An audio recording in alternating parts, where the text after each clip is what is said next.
Verses 24 through 26. According to their uncleanness and according to their transgressions I have dealt with them, and hidden my face from them. Therefore, thus says the Lord God, now I will bring back the captives of Jacob, and have mercy on the whole house of Israel, and I will be jealous for my holy name. After they have borne their shame, and all their unfaithfulness, in which they were unfaithful to me, when they dwelt safely in their own land, and no one made them afraid. Thank you, Kim.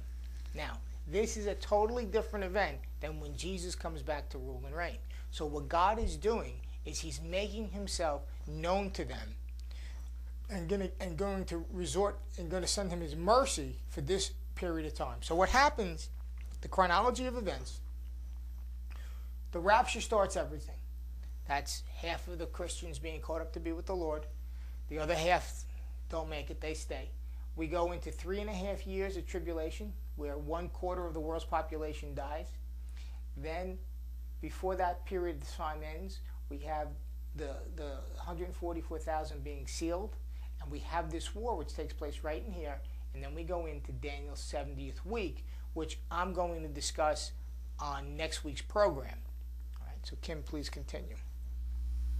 Verse 27. When I have brought them back from the peoples and gathered them out of their enemies' lands, and I am hallowed in them in the sight of many nations. Okay. When does that happen? That happened May 14th, 1948. It wasn't until then that Israel came back as a nation. All right. Before that, they were taken over from the time of Babylon, and they were always captivity under somebody else's rule.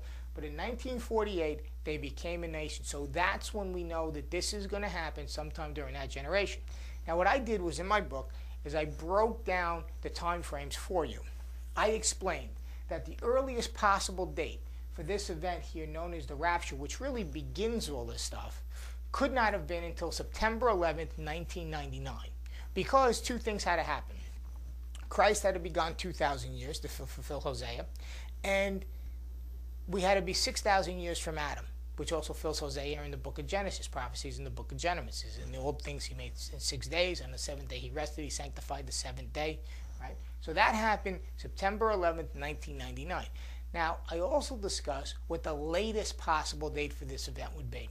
And that's based on Jesus telling when he was speaking to the crowd, he said, this generation will see all these comes to pass. And he was talking about the generation that would see Israel come together as a nation.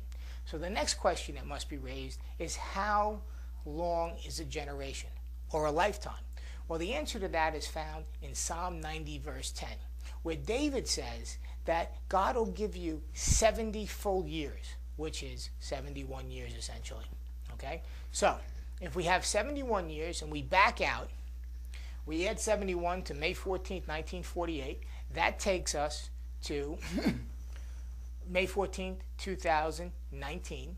We then have to take out this period of time, known as Daniel's 70th week, which takes us to May 14th, 2012. And then we have to back out this period of time, is the Great Tribulation period, which takes us for the period of time known as the Rapture, November 14th, 2008.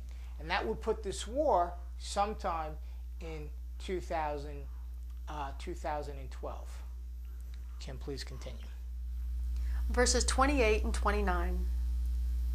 Then they shall know that I am the Lord their God, who sent them into captivity among the nations, but also brought them back to their land, and left none of them captive any longer. And I will not hide my face from them any more, for I shall have poured out my spirit on the house of Israel, says the Lord God. Thank you. Now, so God, again, the purpose is God making himself known to the nation of Israel for this specific time known as Daniel's 70th week.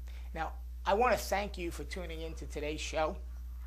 I hope you got a lot from it. And if you haven't seen the first show that we did last week, please call for a copy. There's a number that's going across your screen where you can call and get a free copy of both shows. And I encourage you to do that. Thank you. Until next week. Goodbye.